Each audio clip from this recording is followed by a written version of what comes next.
Hello guys, welcome back to our channel. असं channel जिथे आपण pharmacy related lecture, pharmacy related competitive एक्झामिनेशनला आपल्या मातृभाषेमध्ये म्हणजेच आपल्या मराठी भाषेमध्ये बघतो. Guys, we all of you know की आपण फार्माकोलॉजी 1 हा स्टार्ट केला आहे. तुम्ही सगळे नीट चॅनलला खूप छान असा रिस्पॉन्स दिला आहे आणि मला भरपूर असे कमेंट आले की मॅम आम्हाला मेडिसिनल केमिस्ट्री इझी जातं, बट आम्हाला फार्माकोलॉजी थोडं हार्ड झालं. And yes, from your demand guys, me pharmacology he start केला आहे. फार्माकोलॉजीवरती ऑलरेडी एक लेक्चर आपण कव्हर केला आहे आणि आज आपण सेकंड लेक्चर कव्हर करत आहोत. आज आपण फार्माकोलॉजी मधला जो युनिट नंबर 1 आहे त्यामधला second part, that is the pharmacokinetic वरती डिस्कस करणार आहोत. So yes guys, don't you worry, तुम्हाला नोट्स सुद्धा प्रोव्हाइड करत आहे. नोट्स कुठली असणार आहे तर जी पीपीटी तुम्हाला माझ्या बॅकग्राऊंडला दिसत आहे ती पीपीटी तुम्हाला अवेलेबल होणार आहे. अगेन आजच्या या लेक्चरमध्ये आपण काय डिस्कस करणार आहोत तर बेसिक कन्सेप्ट फार्माकोकायनेटिकची, then various important points like membrane transport of drug काय आहे ते डिस्कस करणार आहोत. याचे various mechanism like active transport, passive transport हे आपण डिटेलमध्ये बघणार आहोत. वेसिक्युलर ट्रान्सपोर्ट काय ते बघणार आहोत. Then ADME concept that absorption, distribution, metabolism, bioavailability, then volume of distribution याबद्दल सुद्धा डिस्कशन करणार आहोत. जे फेसेस आहे मेटाबॉलिझमचे ते डिस्कस करणार आहोत. देन नंतर 2 इम्पॉर्टंट कन्सेप्ट आहेत, that one is enzyme induction आणि एन्झाईम इनिबिशन. हे काय आहे याबद्दल डिस्कस करणार आहोत. अँड देन एक्सक्रेशन बद्दल. ठीक आहे. So yes guys, most important session होणार आहे कारण अगेन 2 इम्पॉर्टंट पॉईंट आहे जे ज्याला आपण कायनेटिक एलिमिनेशन म्हणतो exam point of view. First order आणि 0 ऑर्डर कायनेटिक काय आहे याबद्दल डिस्कस करावं. ठीक आहे. अँड ॲट द एंड ज्यावरती मोस्ट MCQs विचारल्या जातात लाईक हाफ लाईफ या टॉपिकवरती आपण कव्हर करणार आहोत. सो ओव्हरऑल तुमच्यासाठी सेशन गाईज खूप इम्पॉर्टंट आहे. का तर तुमच्या एक्झाम पॉईंट ऑफ व्ह्यूने आपण हे सगळे टॉपिक कव्हर करणार आहोत आणि तेही आपल्या मातृभाषेमध्ये म्हणजेच आपल्या मराठी भाषेमध्ये. अगेन गाईज, नोट्ससाठी तुम्हाला काय करायचं तर डिस्क्रिप्शन बॉक्समध्ये जे लिंक अवेलेबल आहे त्या लिंकवरती क्लिक करून डायरेक्टली नोट्स तुम्ही घेऊ शकतात. Okay. So yes, without wasting any time, let start to our main content. First of all guys, मी पल्लवी, असिस्टंट प्रोफेसर, तुम्हा सर्वांचं स्वागत करते आपल्या मराठी चॅनल आपलं फार्मसीमध्ये, जिथे आपण फार्मसीला आपल्या मातृभाषेमध्ये म्हणजेच आपल्या मराठी भाषेमध्ये बघतो. तर गाईज, आज आपण युनिट नंबर 1 जो आहे तो आपला कम्प्लिटली कव्हर होणार आहे आणि मोस्ट इम्पॉर्टंट पॉईंट आपण डिस्कस करणार आहोत. ठीक आहे. आता बघूया की फार्माकोकायनेटिक म्हणजे आहे तरी काय. ठीक आहे. सी, फार्माकोलॉजी आपण बघितलं की फार्माकोलॉजीमध्ये काय तर जो पर्टिक्युलर ड्रगचा लिव्हिंग ऑर्गॅनिझममध्ये कशा प्रकारे इफेक्ट होतो त्याचा स्टडी आपण फार्माकोलॉजीमध्ये करतो. त्याचीच हे एक ब्रांच आहे फार्माकोकायनेटिक आणि फार्माकोडायनॅमिक ही ब्रांच आहे. ठीक आहे. आणि ही जी सेकंड ब्रांच आहे दॅट इज द फार्माकोकायनेटिक, याबद्दल आपल्याला डिटेलमध्ये बघायचं आहे. तर फार्माकोकायनेटिक आणि डायनॅमिक इतक्या बेसिक अशा डेफिनेशन आहे, बट प्रिपरेशन करताना आपल्याला बेसिक आणि खूप सिम्पल वाटतं, बट ह्या इतक्या कन्फ्युजन आहे, इतक्या कन्फ्युजिंग करू शकतात की नेमकं फार्माकोकायनेटिक काय आहे आणि डायनॅमिक काय आहे. तर MCQ मध्ये जर हा पॉईंट आला तर कन्फ्युजन करतं. नेमकं डायनॅमिक म्हणजे काय तर what body does to our drug आहे की drug does to the body आहे, हे कन्फ्युजन होतं. सो मी एक ट्रिक सांगते तुम्हाला कशा प्रकारे फार्माकोकायनेटिक आणि डायनॅमिकचे डिफरन्स आठवण ठेवायचा. ठीक आहे. आता pharmacodynamic, D stand for drug, what this drug does to our body is a pharmacodynamic. ठीक आहे. सो त्याच्या अपोजिट जे असणार आहे ती फार्माकोकायनेटिक म्हणजे काय तर आपली बॉडी ओव्हरऑल त्या ड्रगला कशा प्रकारे रिस्पॉन्स करते, what the body does to that drug is called as a pharmacokinetic. ठीक आहे. एखादा पर्टिक्युलर ड्रग आहे, ड्रग जेव्हा आपण इनटेक करतो तर आपले व्हेरियस असे ऑर्गन्स आहे, ते ऑर्गन्स कशा प्रकारे त्या ड्रगला रिस्पॉन्स करतात, रिॲक्ट करतात, त्या कन्सेप्टला आपण फार्माकोकायनेटिक म्हणतो. ठीक आहे. सो आता कोणीच ही डेफिनेशन विसरणार नाहीये. अगेन गाईज, आता ह्यामध्ये कुठले पॉईंट्स येतात जेव्हा ड्रग एंटर करतो त्यामध्ये तो ॲब्सॉर्प्शन, डिस्ट्रीब्युशन, मेटाबॉलिझम आणि एक्सक्रेशन हे 4 पॉईंट इन्व्हॉल्व करतात. ठीक आहे. मेटाबॉलिझमला आपण another term that is the bio transformation सुद्धा म्हणतं.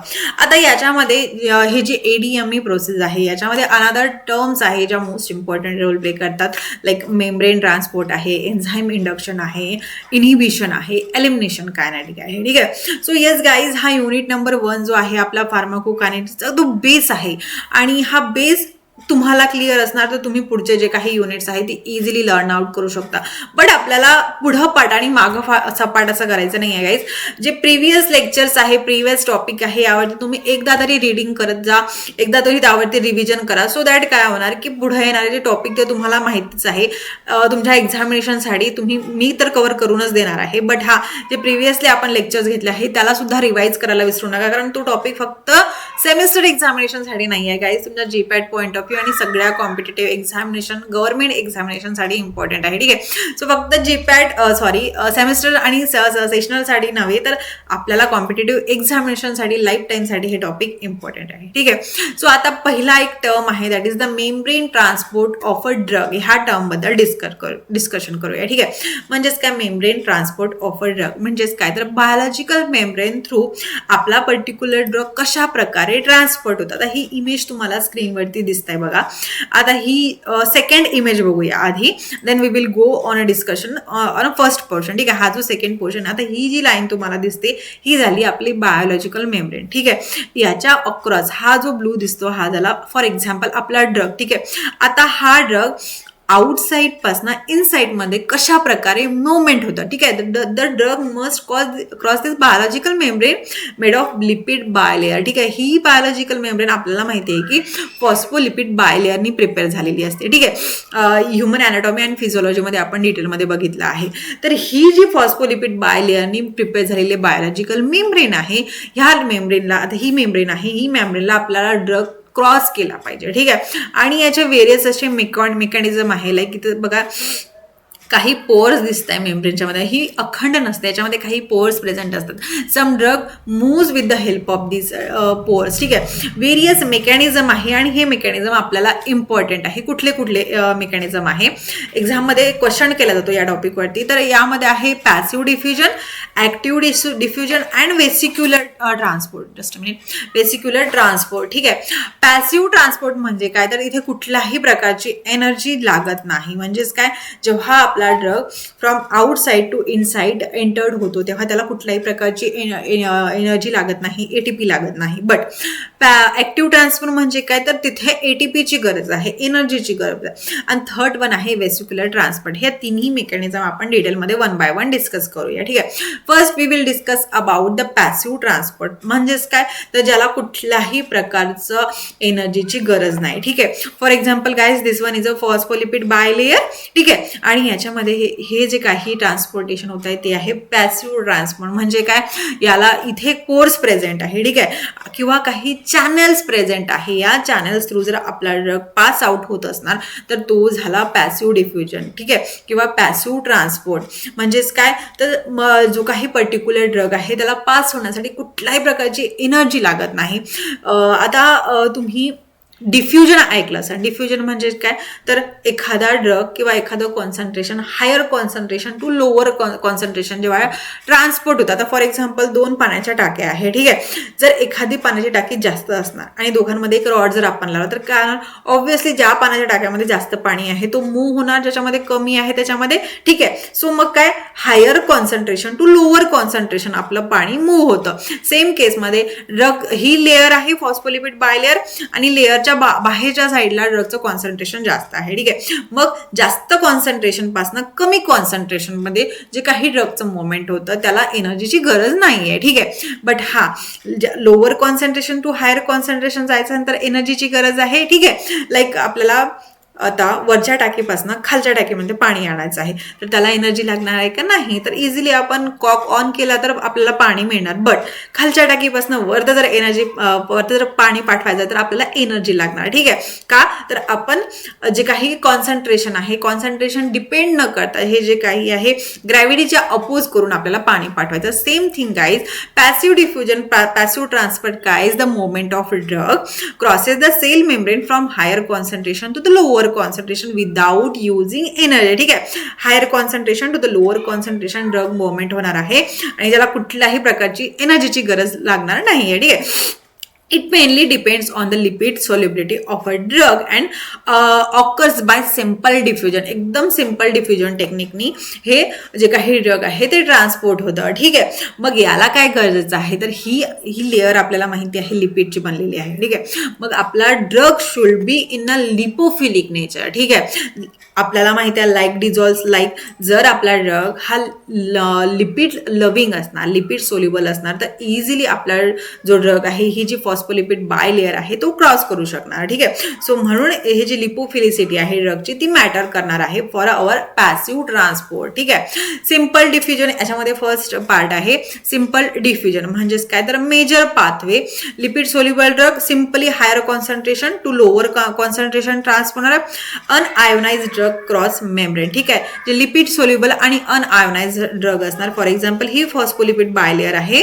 सो हे जे काही मॉलिक्युल्स आहे जर लिपोफिलिक असणार आणि अनआयोनाइज्ड तर इझिली ते इंट्रासोल्युलर फ्लुइडमध्ये एंटर्ड होणार. ठीक आहे. हे जे काही सिम्पल डिफ्युजन आहे कशावरती डिपेंड आहे तर concentration gradient, lipid solubility, pH आणि पीके या फॅक्टरवरती डिपेंड आहे. सेकंड थिंग, सेकंड पॅसिव्ह ट्रान्सपोर्टमध्ये सेकंड कॅटेगरी येतं फिल्ट्रेशन अँड किंवा त्याला आपण पोर ट्रान्सपोर्ट म्हणतो. ठीक आहे. तर through aqueous pores small water soluble drug can मोटिक, फॉर एक्झाम्पल युरिया. आता ही फॉस्फोलिपिड बायलेअर्स आहे, याच्यामध्ये काही पोर्स प्रेझेंट आहे. ठीक आहे. ह्या पोर्सच्या थ्रू जर आपला ड्रग ट्रान्सपोर्ट होत असेल तर त्याला आपण सिम्पल फिल्ट्रेशन किंवा पोर ट्रान्सपोर्ट म्हणतो. जे काही drug molecule water soluble drug, water soluble drug, ठीक आहे. आता इथे लिपोफिलिक ड्रग नाही, water soluble drug but small particle size असणार तर ते इझिली ट्रान्सपोर्ट होणार. ठीक आहे. नाव थर्ड डिफ्युजन आहे, थर्ड आहे फॅसिलिटेड डिफ्युजन. म्हणजे काय तर कॅरीड मेडिएटेड, म्हणजे एखादा मेडिएट किंवा एखादा ट्रान्सपोर्टर जो काय करणार म्हणजे आता ही लेअर आहे आणि हा काय करणार एखादा चॅनल म्हणजे असतो ना एखादा आपण कुठेतरी फिरायला गेलो तर आपल्याला एखादा गाईड जो तिथला प्रॉपर आहे त्याला सगळं नॉलेज आहे तो आपल्याला सगळं दाखवतो लाईक दिस. एखादा कॅरियर काय करणार याला ड्रगला पकडणार आणि सेकंड वेला म्हणजे आतमध्ये घेऊन जाणार लाईक दिस. सो ही जी काय झाली ही झाली फॅसिलिटेड डिफ्युजन. याला कुठल्याही प्रकारची एनर्जी लागणार नाही आहे, एटीपी लागणार नाही. सॅच्युरेबल आणि एक्झाम्पल्स कुठले आहेत तर ग्लुकोज ट्रान्सपोर्ट. ठीक आहे. सो हे तीन काय झालं तर हे झाले आपले पॅसिव्ह ट्रान्सपोर्ट. ठीक आहे. हे तीन टाइप्स आहे पॅसिव्ह ट्रान्सपोर्टचे. नाव सेकंड वन आहे ऍक्टिव्ह ट्रान्सपोर्ट. आता ऍक्टिव्ह ट्रान्सपोर्टला एनर्जीची गरज लागते, याला एटीपीची लागते. ठीक आहे. अगेन्स्ट कॉन्सन्ट्रेशन ग्रॅडियंट हे मोमेंट होतं. आता इथे तुम्हाला इमेज दिसतंय बघा. इथे जेव्हा ऍक्टिव्ह ट्रान्सपोर्ट होतो, ऍक्टिव्ह ट्रान्सपोर्टच्या थ्रू हा फॉर एक्झाम्पल आपला ड्रग आहे आणि इथे कॅरियर प्रोटीन्स असतात. ठीक आहे. हे कॅरियर प्रोटीन्स काय करतात, एका साईडने ओपन आहे म्हणजे एक हे याला आपण दार कन्सिडर करूया. ठीक आहे. दोन दार वन, डोर 1, डोर 2 आणि हे फॉस्फोलिपिड बाय लेअर आहे. ठीक आहे. सो डोर 1 ओपन होणार, ड्रगला आतमध्ये घेणार. ठीक आहे. Again door 1 close, door 2 open होणार आणि हा जो काही ड्रग मॉलिक्युल आहे आतमध्ये होणार. आणि या सगळ्या डोर ओपन क्लोज करायला काय तर एनर्जी लागते, एटीपी लागते. ठीक आहे. आणि म्हणूनच आपण याला ऍक्टिव्ह ट्रान्सपोर्ट म्हणतो. ठीक आहे. आता क्लिअर असणार तुम्हाला. सो इट कॅरीड मेडिएटेड, याला हे जे काही कॅरियर प्रोटीन आहे ते लागणार आहे, मेडिएट लागणार आहे, सिलेक्टिव्ह आणि सॅच्युरेबल लागणार आहे. एक्झाम्पल कुठले आहे तर लिओडोपा, पेनिसिलिन्स हे एक्झाम्पल आहे. Levodopa for GI and penicillin renal tubule. ठीक आहे. मध्ये तो ऍब्सॉर्ब होतो. So these are the our active transport. Now third transport आहे ती आहे वेसिक्युलर ट्रान्सपोर्ट. आता ही काय आहे, वेसिक्युलर ट्रान्सपोर्ट काय आहे ते बघूया. तर एंडोसायटोसिस किंवा पिनोसायटोसिस म्हणजेच काय एंगल्प करणं, ज्याला आपण खाणं म्हणतो एखाद्या ठिकाणी. ठीक आहे. सी फॉर एक्झाम्पल हे ग्रीनिश आता आपले ड्रग मॉलिक्युल आहे. ठीक आहे. सो याला काय करणार एखादा सेलच्या आतमध्ये तो एंटर होणार. ठीक आहे. देन लेअर पर्यंत जाणार, फॉस्फोलिपिड बाय लेअर पर्यंत तो मोमेंट होत आहे बघा. ही फॉस्फोलिपिड बाय लेअर पर्यंत म्हणजे इथे ड्रग मॉलिक्युल आहे याला एंडोसायटोसिस किंवा पिनोसायटोसिस म्हणजे काय तर याला एनगल्फ केला, याला एका प्रकारचं खाल्ला, याला एनक्लोज केलं आहे. ठीक आहे. Then it transfer to biological membrane. ठीक आहे. मेम्ब्रेन पर्यंत ट्रान्सपोर्ट केलं अँड देन इथे हे वेसिकल्स ओपन झाली अँड देन ड्रगला रिलीज केला लाईक दॅट. याला आपण वेसिक्युलर ट्रान्सपोर्ट म्हणतो. ठीक आहे. Entry of large molecule like vitamin B12 अशा लार्ज मॉलिक्युल मल्टिपल मॉलिक्युल्सला आपण vesicular transport through like vitamin B12 ह्या ट्रान्सपोर्ट होतं विथ द बायोलॉजिकल मेम्ब्रेन. ठीक आहे. ह्या तीन ट्रान्सपोर्ट आय होप गाईड तुम्हाला क्लिअर असणार, कारण हे जे ट्रान्सपोर्ट आहे मेम्ब्रेन ट्रान्सपोर्ट आपल्याला exam point of view most important आहे. ठीक आहे. Now another factor that is the absorption. आता ऍब्सॉर्प्शन डिस्ट्रीब्युशन, मेटाबॉलिझम, एक्सक्रीशन हे हार्ट आहे फार्माकोकायनेटिक्सचे. ठीक आहे. आणि मोस्ट इम्पॉर्टंट आहे, क्वेश्चन जरी विचारला तर तुम्हाला डायरेक्टली म्हटलं की राईट अ नोट ऑन फार्माकोकायनेटिक, तर तुम्हाला हेच term that is the ADME absorption, distribution, metabolism, excretion हेच टर्म्स लिहायचे. ठीक आहे. So yes, one by one आपल्याला ते डिस्कस करायचं आहे. फर्स्ट डिस्कस करूया की ऍब्सॉर्प्शन. ऍब्सॉर्प्शन म्हणजे काय, तर nothing but the moment of drug from a side of administration to the systemic circulation. ठीक आहे. आता फॉर एक्झाम्पल ऍडमिनिस्ट्रेशन आपण there are various route of administration. ठीक आहे. ओरल करू शकतो, पॅरेंट्रल करू शकतो, किंवा अदर रूट्स सुद्धा आहे, बक्कल कॅव्हिटी, नोझल, ऑक्युलर, भरपूर असे रूट्स ऑफ ऍडमिनिस्ट्रेशन आहे. आता ज्या पर्टिक्युलर रूट ऑफ ऍडमिनिस्ट्रेशन पासनं ते सिस्टमिक सर्क्युलेशन पर्यंत जेव्हा ड्रग मोमेंट होतं त्याला आपण ऍब्सॉर्प्शन म्हणतो. ठीक आहे. अगदी सिम्पल आहे. फॉर एक्झाम्पल एखादी क्रीम घेतली, मी टॉपिकली अप्लाय केल्यानंतर जेव्हा तो सिस्टमिक सर्क्युलेशनमध्ये जातो त्याला, त्या प्रोसेसला आपण काय म्हणतो, तर ऍब्सॉर्प्शन म्हणतो. ठीक आहे. देर आर व्हेरियस फॅक्टर्स आहे जे ऍब्सॉर्प्शनच्या प्रोसेसमध्ये अफेक्ट करतात. ठीक आहे. Factor related to drug and factor related to body, त्याला आपण फिजिओलॉजिकल फॅक्टर म्हणतो. ठीक आहे. ड्रग रिलेटेड फॅक्टर म्हणजे आता फॉर एक्झाम्पल क्रीम आहे, मी अप्लाय केली, तर ह्या क्रीमच्या रिलेटेड फॅक्टर्स आहे जे ऍब्सॉर्प्शनमध्ये प्रॉब्लेम क्रिएट करू शकतात किंवा अफेक्ट करू शकतात. देन मी माझ्या हातावर अप्लाय करते तर माझ्या बॉडी रिलेटेड काही फॅक्टर्स असणार आहे. ठीक आहे. अगेन रूट सुद्धा ऍब्सॉर्प्शनसाठी मोस्ट इम्पॉर्टंट रोल प्ले करतो. आता फॅक्टर डिस्कस करूया. फर्स्ट वन आहे ड्रग फॅक्टर. ड्रग फॅक्टर म्हणजेच काय, तर लिपिड सोल्युबिलिटी. जेवढी लिपिड सोल्युबिलिटी जास्त असणार आहे तेवढाच ड्रग फास्टर ऍब्झॉर्ब होणार. का, तर आपल्याला माहिती आहे ही जी काही बायोलॉजिकल मेम्ब्रेन आहे ती फॉस्फोलिपिडना प्रेझेंट आहे. आणि लाईक डिझॉल्व्स लाईक, जर आपला ड्रग फॉस्फोलिपिड सोल्युबल असणार, लिपिड सोल्युबल असणार, तर तो इझिली ऍब्झॉर्ब होणार. तो जर वॉटर सोल्युबल असणार तर त्याला थोडा वेळ लागणार ऍब्झॉर्ब होण्यासाठी. ठीक आहे. सो यस, लिपिड सोल्युबिलिटी जर हायर असणार तर drug absorb faster. Then molecular size, जितके स्मॉल मॉलिक्युल असणार तितका तो फास्टर ऍब्सॉर्ब होणार. ठीक आहे. Smaller molecule better is the absorption. Then ionisation. ठीक आहे. Unionised drug absorb better. ठीक आहे. Ionisation play most important part. Then physiological factor म्हणजेच काय, body related, living organism related कुठले आहे, तर ब्लड फ्लो हा मोस्ट इम्पॉर्टंट रोल प्ले करतो. Surface area, gastric emptying time, जर आपण ड्रग हा GIT थ्रू, माउथ थ्रू जर इंटेक करत आहे तर गॅस्ट्रिक एम्प्टिंग इम्पॉर्टंट आहे. Then food. ठीक आहे. Sometimes increase or decrease absorption. ठीक आहे. Like drug interaction, drug food interaction. एखादा ड्रग कुठल्या तुम्ही अन्नासोबत घेताय, कुठल्या फूड सोबत इंटेक करताय, हे सुद्धा ऍब्सॉर्प्शनसाठी मोस्ट इम्पॉर्टंट रोल प्ले करतात. ठीक आहे. So these are the physiological factor. Now route of administration हे सुद्धा ऍब्सॉर्प्शन मध्ये मोस्ट इम्पॉर्टंट रोल प्ले करतं. सी गाईज, जर एखादा ड्रग आपण IV थ्रू म्हणजे पॅरेंट्रल थ्रू घेतात, डायरेक्टली वेन्स मध्ये देतात, तो 100% बायोएबिलिटी शो करतो. बायोएबिलिटी म्हणजे काय, तर सिस्टमिक सर्क्युलेशन मध्ये किती अमाऊंट ऑफ ड्रग घेतला, तर ऑब्व्हियसली डायरेक्ट जर आपण ब्लड मध्ये एंटर केला तर तो 100% बायोएबिलिटी शो करतो. बट एखादा ड्रग जर आपण ओरली टॅबलेट किंवा कॅप्सूलच्या फॉर्म मध्ये घेत असणार तर तो फर्स्ट पास मेटाबॉलिझम शो करतो. म्हणजेच काय, तर काही अमाऊंट ऑफ ड्रग GI मध्ये मेटाबलाइज्ड होतो. ठीक आहे. अँड देन तो सिस्टमिक सर्क्युलेशन मध्ये जातो. म्हणजे काय, तर ओव्हरऑल जितका आपण ड्रग घेतला तितका तो कम्प्लिटली सिस्टमिक सर्क्युलेशन मध्ये जात नाही. याला आपण फर्स्ट पास मेटाबॉलिझम मध्ये. ठीक आहे. आणि जे ओरली जे ड्रग आपण इंटेक करतो ते 100% बायोएबिलिटी शो करत नाही. ठीक आहे. बायोएबिलिटी बघूया. ठीक आहे. बायोएबिलिटी काय आहे तेव्हा तुम्हाला ह्या जो पॉईंट मी सांगितला ते कळणार. ठीक आहे. Fraction of unchange drug reaching to systemic circulation is called as a bioavailability. म्हणजे काय, तर अनचेंज अमाऊंट ऑफ ड्रग, म्हणजे आता 100 mg जर एखादा ड्रग घेतला, 100 mg पॅरासिटामॉल घेतली, ठीक आहे, 500 mg पॅरासिटामॉल घेतली फिवरच्या साठी, तर जर सिस्टमिक सर्क्युलेशन मध्ये कम्प्लिटली 500 mg असणार तर ती 100% बायोएबिलिटी झाली. ठीक आहे.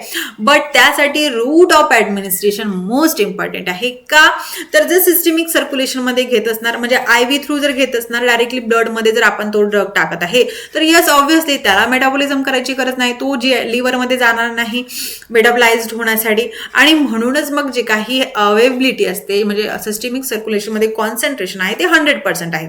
बट ओरली जर आपण एखादा ड्रग घेतला तर तो काय ना डिस्ट्रीब्यूट होणार, लिव्हरमध्ये मेटाबलाइज्ड होणार अँड देन तो सिस्टमिक सर्क्युलेशनमध्ये जाणार. म्हणजेच काय तर काही अमाऊंट ऑफ ड्रग हा मेटाबलाइज्ड होण्याचे चान्सेस आहे आणि म्हणून ओरली जो ड्रग घेतला तो 100% बायोएबिलिटी शो करत नाही. ठीक आहे. So the moment of a drug from the side of administration to the systemic circulation is called as a absorption. आणि बायोएबिलिटी म्हणजे काय तर जे काही unchange amount of drug reaching to the systemic circulation is called bioavailability. I hope concept तुम्हाला clear असणार. Now distribution. आता another term जी आहे ती आहे डिस्ट्रीब्युशन. आता डिस्ट्रीब्युशन आहे तरी काय तर it is a reversible moment of a drug from blood to the tissue. ठीक आहे.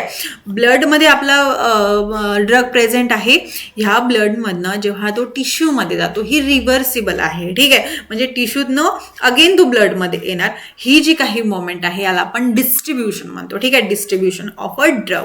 देर are various factors which affect the distribution. कुठले फॅक्टर्स आहे जे डिस्ट्रीब्युशन मध्ये अफेक्ट करतात. तर त्याच्यामध्ये फर्स्ट आहे ब्लड फ्लो, सेकंड वन आहे plasma protein binding, albumin binding, decrease the decrease the activate drug. ठीक आहे. आता हे ब्लड फ्लो म्हणजे किती अमाऊंटमध्ये काय रेटनी ब्लड फ्लो होतं. प्लाझ्मा प्रोटीन बाइंडिंग म्हणजे काय तर ही ब्लड आहे, ब्लडमध्ये प्रोटीन्स प्रेझेंट असतात, अल्ब्युमिन्स प्रेझेंट असतात.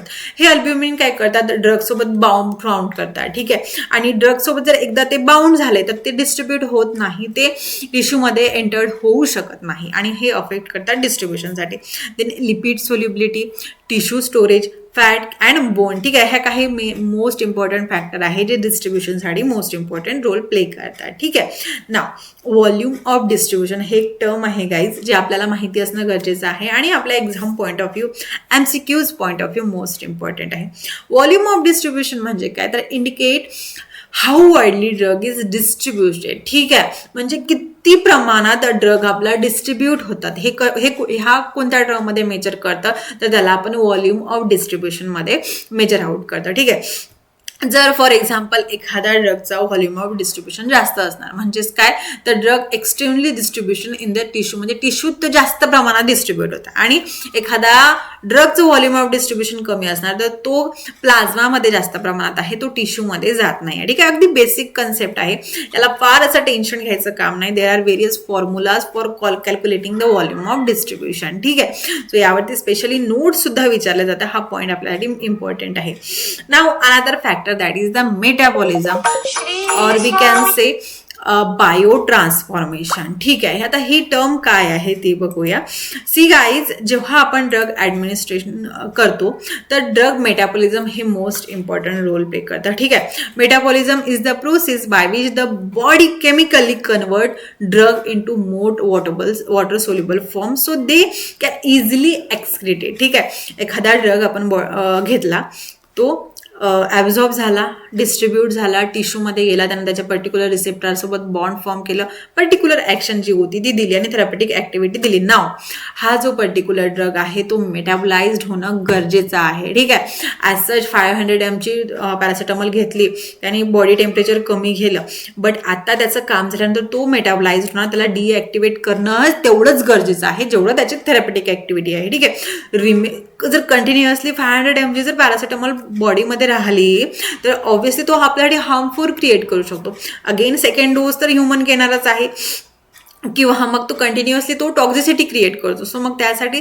आपल्याला काय करायचं आहे तर त्याला केमिकली इनॲक्टिवेट करायचं. सो मग नॅचरली काय करणार आपली बॉडी त्याला मेटाबलाइज करणार आणि मेटाबलायझेशनची प्रोसेस कुठे होते तर लिव्हरमध्ये होते. ठीक आहे. It mainly occur in the liver and usually reduce the drugs activity.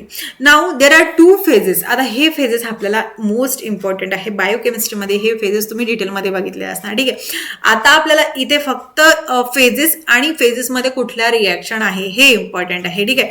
कारण याच्यासाठी कम्प्लिटली एक सेशन लागणार आहे आणि हे आपण नंतरच्या सेशनमध्ये डिटेलमध्ये डिस्कस आउट करू. ठीक आहे. सो फेजेस कुठले आहे देर are 2 main phases. First one आहे फेज 1 जे नॉन सिंथेटिक आहे आणि सेकंड वन आहे फेज 2 ज्याला आपण कॉन्ज्युगेशन म्हणतो. फेज 1 मधले कुठल्या रिॲक्शन आहे फेज 1 मध्ये ऑक्सिडेशन, रिडक्शन, हायड्रोलिसिस आहे आणि याच्यासाठी सायटोक्रोम P450 हा मोस्ट इम्पॉर्टंट रोल प्ले करतो. ठीक आहे. It may activate or inactivate drug. आता बघा, जर एखादा ड्रग आपला प्रो ड्रग असणार, ठीक आहे, म्हणजेच प्रोड्रग म्हणजे काय तर बॉडीमध्ये गेल्यानंतर त्याच्यामध्ये केमिकल रिॲक्शन झाले तेव्हा तो ॲक्टिवेट होतो. तर अशा प्रकारचा ड्रग असणार तर तो आफ्टर फेज 1 तो ॲक्टिवेट होतो. ठीक आहे. बट आपला ड्रग जर प्रोड्रग नसला म्हणजे रेडीली घेतल्यानंतर तो जर ॲक्टिवेट असला तर काय तर तो ॲक्टिवेट होणार नाही, तो डिॲक्टिवेट होतो. ठीक आहे. सो यस, ड्रग जेव्हा मेटाबॉलिझमसाठी लिव्हरमध्ये जातो तर तो काय करतो, तो इनॅक्टिवेट एक्सक्रिशन प्रोडक्ट, ठीक आहे, तो युरिन आणि बाईल्समध्ये कन्वर्ट आउट होतो. ठीक आहे. फेज 2 मध्ये काय तर ड्रग एंडोजेनिस सबस्टन्स सोबत बाउंड होतो आणि इनॅक्टिवेट होतो, वॉटर सोल्युबल होतो. ठीक आहे, टू एक्सक्रेट आउट. याच्यामध्ये व्हेरियस रिॲक्शन आहे. रिॲक्शन आपल्यासाठी इम्पॉर्टंट आहे गाईज. रिॲक्शन कुठली आहे तो आहे ग्लुकुरोनेशन, ॲसिटायलेशन, सल्फोनेशन अँड ग्लासिल कॉन्जुगेशन. ठीक आहे. So this is the most important phases आहे.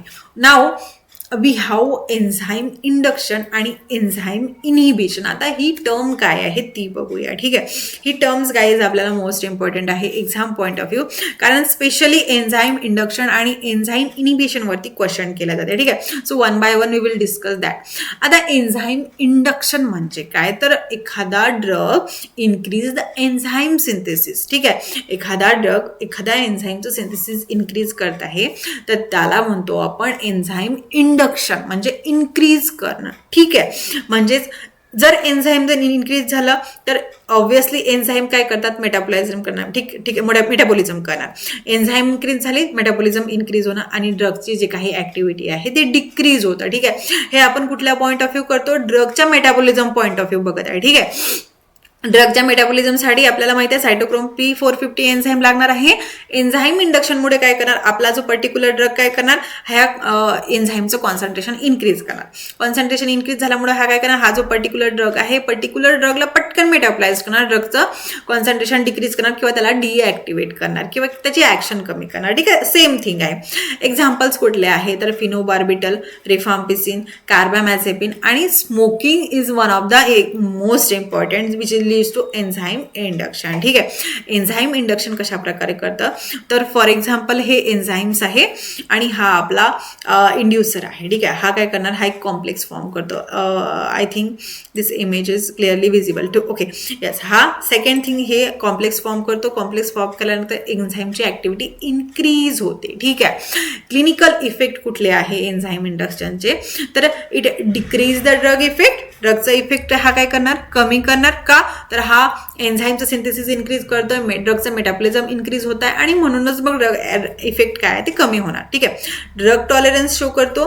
Then failure of therapy. ठीक आहे. सो एखादा ड्रगला आपल्याला रिमूव्ह आउट करायचा आहे, मेटाबॉलाइज करायचं आहे, enzyme induction most important role play करतो. For example oral contraceptics fail with rifampicin. ठीक आहे. रिफाम्पेसिन सोबत जर ओरल कॉन्ट्रासेप्टिक घेतल्या तर मग ते त्याची ऍक्टिव्हिटी डिक्रीज करतं. So these are the enzyme induction म्हणजेच काय एन्झाईमचं सिंथेसिस इन्क्रीज करणं. Now enzyme inhibition, this is the completely opposite term. याच्यामध्ये काय तर एखादा ड्रग एन्झाईमची ऍक्टिव्हिटी डिक्रीज करतो. फॉर एक्झाम्पल आता directly we will move to our image. ठीक आहे. आता ही इमेज तुम्हाला क्लिअरली दिसत आहे का, just give me 1 minute. I will hide my self so that तुम्हाला क्लिअरली विजिबल होईल. सी आता you can clearly see that image. For example हे एन्झाईम आहे. ओके. आणि हे ऍक्टिव्ह साईड आहे. याच्यामध्ये कॉम्पिटेटिव्ह इनिबिटर यायच्या अगोदर, सबस्टन्स यायच्या अगोदर आपला हा काय करणार, इनिबिटर स्टॉप करणार. I am just extremely sorry for the noise. So yes guys, enzyme inhibitor काय करतो, it decrease the enzyme activity. ठीक आहे. एन्झाईमची ऍक्टिव्हिटी हा कमी करणार. सो दॅट काय होणार, ड्रगचं मेटाबॉलिझम कमी प्रमाणात होणार, ड्रगचं लेवल इन्क्रीज होणार आणि टॉक्झिसिटीची जे काही रिस्क आहे ते जास्त प्रमाणात. म्हणजेच काय ओव्हरऑल जो ड्रग आहे तो मेटाबॉलिझम होणार नाही. एन्झाईमची ऍक्टिव्हिटी हा कमी करणार. ठीक आहे. So yes, it decreases the enzyme activity. ठीक आहे. सो ही कम्प्लिटली अपोजिट टर्म आहे आणि आय होप तुम्हाला ही टर्म क्लिअर असणार. ठीक आहे. सो एन्झाईम इनिबिशन म्हणजे काय तर it deactivate enzyme. Now excretion. आता एक्सक्रिशन म्हणजे काय तर removal of drug from the body. ठीक आहे. ड्रग आला, ॲब्झॉर्ब झाला, डिस्ट्रीब्यूट झाल्यानंतर त्यानं त्याचं पर्टिक्युलर वर्क शो केलं, देन मेटाबॉलाइज झाला. बट हा पर्टिक्युलर ड्रग एक्सक्रीट आउट होणं सुद्धा तेवढंच गरजेचं आहे. ठीक आहे. देर आर मेन रूट कुठले आहे एक्सक्रिशनसाठी तर किडनी मोस्ट कॉमन आहे, then bile with the help of feces हे एक्सक्रीट आउट केलं जातं. Lungs, it is one of the another organ which causes the excretion. Okay, volatile anaesthetics lungs through excrete out होता. Sweat, saliva आणि milk हे सुद्धा route of elimination आहे. ठीक आहे. सो फॉर एक्झाम्पल एखादा ड्रग घेतल्यानंतर तो काय झाला, मेटाबलाइज झाला, त्यानं ते जे काय ॲक्शन शो केलं ते केलं. ठीक आहे. After that with the help of a renal urine form करणार किंवा लिव्हर थ्रू, इंटेस्टाईन थ्रू काय होणार, बाईलच्या थ्रू एक्सक्रीट आउट होणार. ठीक आहे. So this is just a simple concept. Renal excretion हे मोस्ट कॉमन आहे. का तर मोस्ट ऑफ द ड्रग हे with the help of urine excrete out होतो. रेनल एक्सक्रिशनसाठी आपल्याला माहिती आहे की हे जे काही नेफ्रॉन आहे, nephron it's the unit part of kidney आणि यामध्ये glomerular filtration, tubular secretion, tubular reabsorption हे मोस्ट इम्पॉर्टंट आहे. ठीक आहे. So yes, unionized and water soluble drug are excreted easily. So I hope guys तुम्हाला ॲब्सॉर्प्शन क्लिअर आहे, distribution clear आहे, metabolism and excretion clear आहे. Now moving to another most important concept that is our kinetic of elimination. ह्या कायनेटिकवरती guys most important question विचारला जातं. MCQसाठी important आहे आणि स्पेशल सुद्धा क्वेश्चन असतो. आता कायनेटिक्स ऑफ एलिमिनेशन आहे तरी काय ते बघूया. ठीक आहे. Drug elimination kinetic describes how fast a drug is removed from the body over time. म्हणजे एखादा ड्रग बॉडी थ्रू कशा प्रकारे एलिमिनेट होतं, कशा प्रकारे तो रिमूव्ह होतो from a body over the time. एखाद्या पर्टिक्युलर टाइम पिरियडमध्ये तो ड्रग कशा प्रकारे रिमूव्ह आउट होतो याला आपण कायनेटिक्स म्हणतो किंवा कायनेटिक्स ऑफ एलिमिनेशन म्हणतो. ठीक आहे. याचे दोन टाइप्स आहे. एक आहे फर्स्ट ऑर्डर कायनेटिक आणि सेकंड आहे झिरो ऑर्डर कायनेटिक. आता हे काय आहे ते बघूया. आधी फर्स्ट ऑर्डर कायनेटिक बघूया. फर्स्ट ऑर्डर कायनेटिकमध्ये काय तर constant fraction eliminate per unit time. ठीक आहे. कॉन्स्टंट अमाऊंट ऑफ ड्रग आहे पर युनिट ऑफ टाइम, हा कॉन्स्टंटली एलिमिनेट होता. ठीक आहे. बट झिरो ऑर्डर कायनेटिकमध्ये काय होतं तर constant amount eliminate per amount of time. ठीक आहे. या दोघांचा डिफरन्स खूप इम्पॉर्टंट आहे. फर्स्ट ऑर्डरमध्ये काय तर कॉन्स्टंट फ्रॅक्शन एलिमिनेट होतं, बट झिरो ऑर्डरमध्ये कॉन्स्टंट अमाऊंट एलिमिनेट होतं. ठीक आहे. So first order most of the drug हे फर्स्ट ऑर्डरनी एलिमिनेट होतात, बट जे झिरो ऑर्डरमध्ये सिलेक्टेड ड्रग आहे जे झिरो ऑर्डरनी एलिमिनेट होतं. यासाठी सॅच्युरेबल पाथवे लागणार आहे. ठीक आहे. फर्स्ट ऑर्डरमध्ये हाफ लाईफ हे कॉन्स्टंट असते आणि rate is directly proportional to the concentration.